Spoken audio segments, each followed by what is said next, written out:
primer lugar, me gustaría analizar el concepto de bienestar que utiliza el libro de Alberto, porque me parece es un concepto súper ambicioso y súper interesante, y me parece valioso traerlo a la discusión.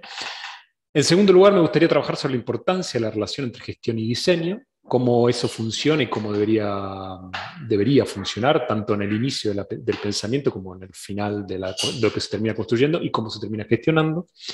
Quería hablar de los tres modelos filosóficos o modelos ideales de los que has hablado. Creo que con lo que has planteado ya me sirve para pasar a la siguiente etapa, que sería cómo podríamos hacer esta relación entre tu libro Health and Wellbeing in Prison Design, con hacia establecimientos penitenciarios más humanos, que es un documento del CICR que ha sacado hace poco tiempo y que nosotros estamos utilizando para diseminar esta idea de que la gestión penitenciaria es relevante, pero el diseño penitenciario también importa, y también nos importa porque genera muchos efectos.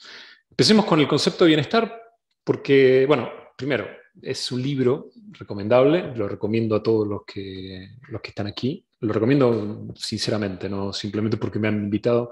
Es un libro desafiante, es un libro que trae muchas cosas. Es un libro de historia del castigo, es un libro de ética del castigo, es un libro de criminología, es un libro de filosofía, es un libro de psicología, es un libro de sociología y también, como si fuera poco, es un libro de arquitectura. Complejo, hay varias entradas posibles, hay mucho para escribir, mucho para pensar, mucho para analizar de lo que trae, así que esto nos genera ya un desafío a cualquier lector, porque en cualquiera de estos ámbitos vamos a encontrarnos un poco atrás del escritor. Y en base al concepto de bienestar, es interesante, porque bienestar es un concepto que hemos construido siempre desde un punto de vista subjetivo. ¿Cómo medir el bienestar? Y bueno, depende de las personas. Cada persona tiene un modo de entender el bienestar, y es interesante cómo se vincula el concepto. Son simbióticos, dice el libro, hay una simbiosis entre el concepto de bienestar y el concepto de salud. ¿Por qué hay una simbiosis? Porque la Organización Mundial de Salud ha definido a la salud como el máximo bienestar posible, tanto en salud física, salud mental y salud social. Entonces, de bienestar social, bienestar físico y bienestar mental. Entonces, esta definición hace que jueguen juntos estos dos términos. No se puede entender la salud sin entender el bienestar. Igual, nuevamente, es el problema. Si ese bienestar es una valoración subjetiva y depende de los interlocutores, se nos complica un poco esta idea de medición del bienestar. Entonces, normalmente, cuando hacemos un análisis de si un sistema penitenciario está funcionando bien o no está funcionando bien, y ya ahí también recojo este comentario que hace Alberto Urrutia en relación a la dificultad existente en cumplir con las finalidades de una organización que tiene múltiples finalidades y muchas de ellas contradictorias, pero digamos, si podemos medir si el sistema está funcionando bien, necesitamos sí o sí tener algún parámetro. Ese parámetro de medición normalmente sigue siendo objetivo: cantidad de personas privadas de libertad que trabajan, cantidad de personas privadas de libertad que estudian, cantidad de médicos que hay en un establecimiento penitenciario, cantidad de dormitorios que hay en un centro penitenciario, cantidad de múltiples variables. Y esto te da un número y una objetividad. Sin embargo, esto sirve para entender el aparato, la estructura, pero no termina de servirnos para entender la estructura en movimiento. Y esa idea de estructura en movimiento bien lo capta el concepto de bienestar. Y el concepto de bienestar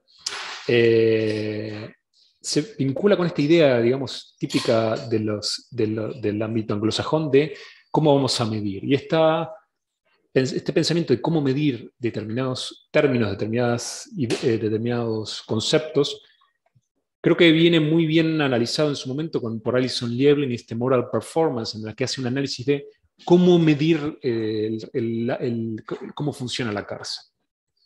Los holandeses han tenido también un interesante estudio y una interesante investigación también de la misma lógica de tratar de superar el concepto de moral performance. Pero ¿qué nos da esto? Nos da la idea de que el usuario es prioridad. Cómo el usuario entiende el servicio público de la privación de libertad. Y eso es relevante. Y ese es un verdadero cambio de paradigma.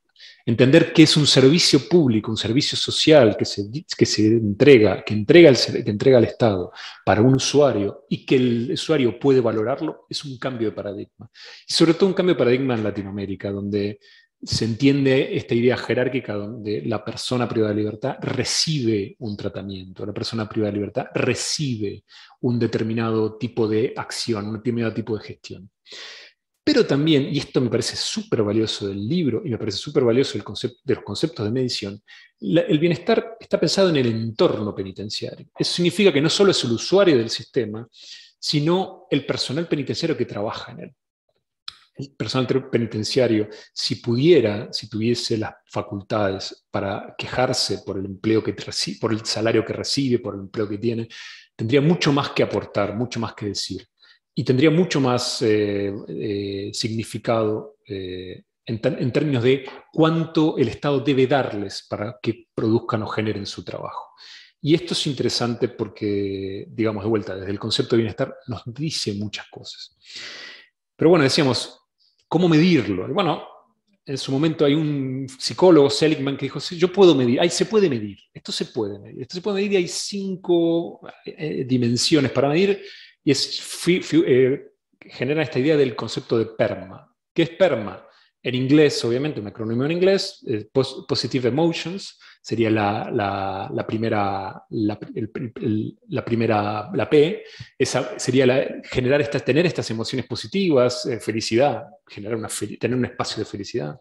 Engagement, que es estar involucrado en todo lo que pasa dentro de las acciones que uno genera, o sea, tener esa sensación no abúlica, esa sensación de estar comprometido con lo que hace.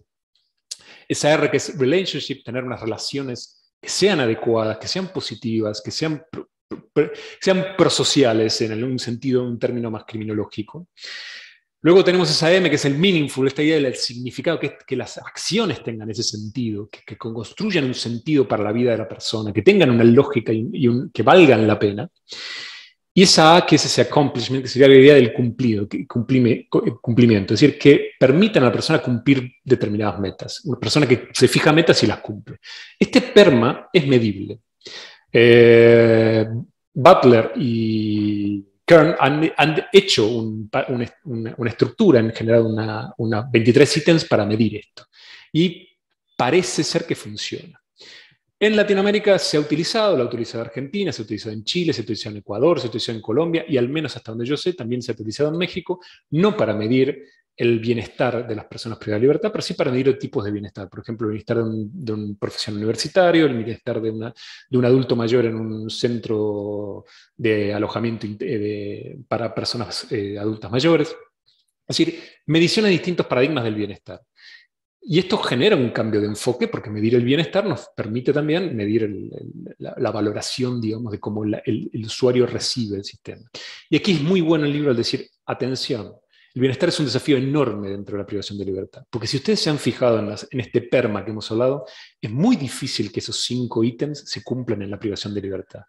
Porque ya nos anticipa, las reglas Nelson Mandela nos anticipan un primer problema. El primer problema que nos encontramos es que, como dice la regla número 3, de esas primeras 5 reglas que son donde están los principios fundamentales de las reglas Mandela, y que me parece son enormemente valiosos también para utilizarlos en la interpretación de este libro, esa regla número 3 dice, la cárcel es aflictiva, por definición. ¿Por qué? Porque limita la autodeterminación. Y por ende, cada regla que apliquemos, cada restricción que le coloquemos a la privación de libertad debe estar debidamente justificada, debe tener un sentido, debe tener una razón de ser. Y una razón de ser también que implica esta idea de la necesidad, la proporcionalidad y la legalidad de esa limitación. Y esto también nos habla de cómo las reglas de Nelson Mandela también hablan de alguna manera nos van llevando a la lógica del bienestar. No llegan a tanto porque en ese sentido necesitan englobar a todos los países pertenecientes a las Naciones Unidas, pero evidentemente nos dan mucho juego, mucho margen de acción. Entonces, en ese punto me parece súper interesante esta idea de medir el bienestar. Ya nos cambia completamente el paradigma. El usuario por encima de la misión de la privación de libertad. Y si queremos, definimos esa misión de la privación de libertad usando una vez más las reglas Nelson Mandela. Rehabilitación de las personas. ¿Qué sería esa rehabilitación? Evidentemente tenemos discusiones enormes desde el punto de vista de la teoría RE y toda la discusión que eso significa, pero tratemos de llevarlo desde el punto de vista de cumplimiento de los servicios y los derechos de las personas privadas de libertad en privación de libertad. Cumplir con todo lo que Mandela dice. Y eso sería dar herramientas positivas para que una persona pueda vivir una vida una vez en libertad sin cometer delitos. A eso se propone. Y esa sería una forma de proteger a la sociedad, como también nos menciona esa regla 4 de Mandela del concepto de reinserción social. Y por último, este concepto de normalidad, ¿no? que es un concepto nuclear en el libro de Urrutia, porque al final lo que Alberto nos está diciendo es, miren, utilizando la lógica de la normalidad, con el ingrediente de la rehabilitación, más el concepto de bienestar, nos va a dar el tipo de cárcel que debemos tener. Nos va a dar el tipo de acción que debemos generar en la cárcel. Este es el mensaje que yo leo entre líneas del libro, bueno, no tan de entre líneas, lo leo en el libro, y me parece que está muy, muy bien guiado, ¿no? Y está muy bien llevado. Y al mismo tiempo el bienestar, atención, porque el bienestar es un concepto cultural también. Esto se vincula muy bien con el problema de la menor legibilidad, que es un concepto histórico que con el que nace la privación de libertad. Esto quiere decir que un concepto muy británico, pero que se ha transmitido en el mundo y que de alguna manera genera mucho eco cuando se utiliza, que es la cárcel siempre debe ser peor que el mejor lugar en libertad. Porque si el mejor lugar en libertad es peor que la cárcel, la gente va a querer ir a la cárcel. Eso es una falacia. Eso por definición es una falacia. Pero es una falacia que se ha utilizado y funciona. Y funciona en el sentido común de la gente. Y eso permite que esta faceta represiva o punitiva, que es uno de los modelos posibles de cárcel y que se da en el híbrido, permanezca en el discurso social y en el discurso político. Y que hace que un mismo gobierno pueda tener 3 discursos al mismo tiempo: un discurso de rehabilitación, un discurso de seguridad y un discurso de represión, porque funcionan con determinados públicos. Cada uno de ellos funciona con un determinado público. Entonces es curioso ver a mismos estados, en realidad mismos gobiernos, utilizar 3 mensajes al mismo tiempo para el mismo objetivo de privación de libertad. Y esto confunde la finalidad de la privación de libertad y confunde lo que la cárcel puede dar y lo que la cárcel nunca va a dar. Y este es el otro punto que también dice bien el libro, que es el desafío al que nos lleva la privación de libertad, en tanto que estas restricciones que hay, como por ejemplo la sobrepoblación, la falta de personal o la falta de personal capacitado y entrenado, la falta de autonomía, la falta de espacios de soledad o espacios de intimidad, la falta de espacios de relación social, la falta de espacios falta de acciones motivantes, la enorme cantidad de rutinas que se dan en la cárcel. Esto definitivamente construye unas condiciones de salud mental negativas. Y sobre esto, que ya es una parte casi como fundante de la cárcel, hay que tratar de trabajar para desarmar. Y ahí viene el otro punto, el segundo punto de mi intervención, que es cómo funciona esta gestión en el diseño. Decíamos, todo esto está dentro de la discusión. Todo lo que acabamos de decir está dentro de la discusión. Y poniendo dentro de esta discusión significa que hay que tener una gestión que nos lleva a un diseño adecuado. Y no un diseño que nos limite la gestión. La función de la privación de libertad define el diseño. Y eso es ponernos a pensar previamente estos límites en la gestión. Y esos límites son filosóficos, pero también son de sentido común y de sentido de utilización seria, real, de hasta dónde, qué rendimiento se le puede sacar las reglas Nelson Mandela. Existen, nos dicen cómo debe administrarse una cárcel en el mejor sentido posible. La cárcel es un límite, ya lo hemos hablado, la cárcel tiene sus dificultades para cumplir con lo que quiere hacer, pero al menos debemos cumplir con las reglas Nelson Mandela, porque eso nos puede dar un nivel organizacional adecuado.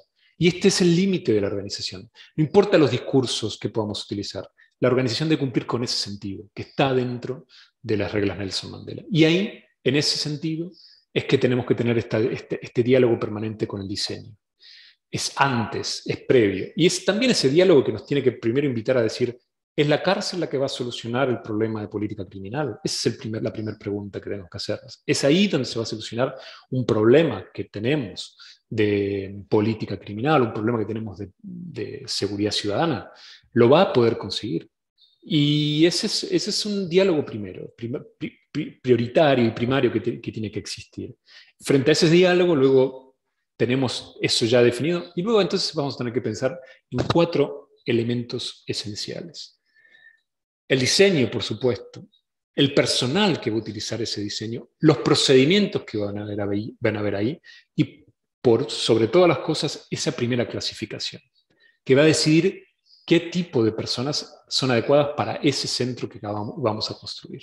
Sin un buen diseño, sin una buena planificación de para quién va a ser construido, sin una buena clasificación previa, sin una buena decisión de cuál es el personal penitenciario que se necesita para eso y qué perfil debe tener, y sin un buen diseño de qué procedimientos se van a utilizar, lo que estamos haciendo es intentando que algo que no está planificado salga como queremos.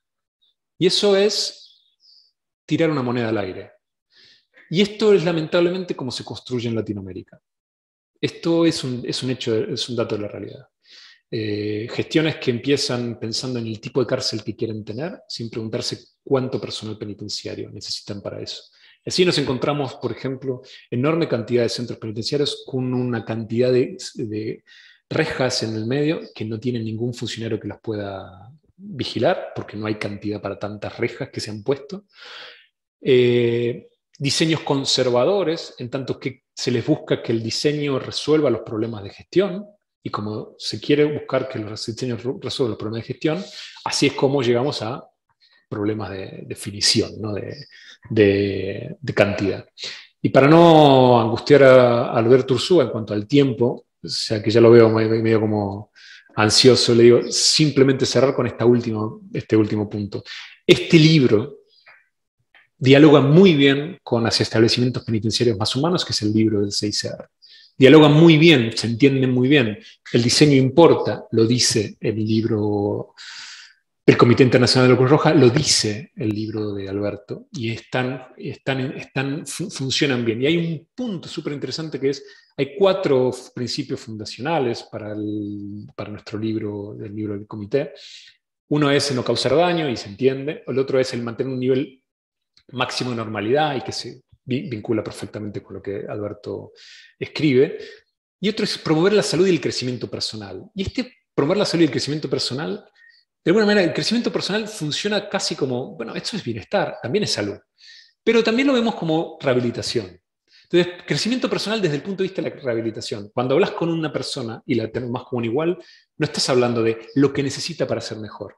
Estás pensando en su crecimiento personal y estás dándole herramientas para que él defina su crecimiento. Es de vuelta, un paradigma diferente. Y este final último es mantener el vínculo con la sociedad. Si nosotros logramos estos 4 criterios, si pensamos en el PERMA, este PERMA del que tú bien ya traes a una novedad, porque no está utilizado, o no, por lo menos eso pasaba hasta en tu escritura del libro, no había sido utilizado para la privación de libertad. Utilizar esto incluso para los organismos de control que van a haber cárceles, me parece que es un desafío y es un nuevo paradigma para entender la privación de libertad. Así que te felicito por el trabajo que has hecho y nos has abierto un nuevo modo de análisis que, la verdad, te quedo muy agradecido por eso también.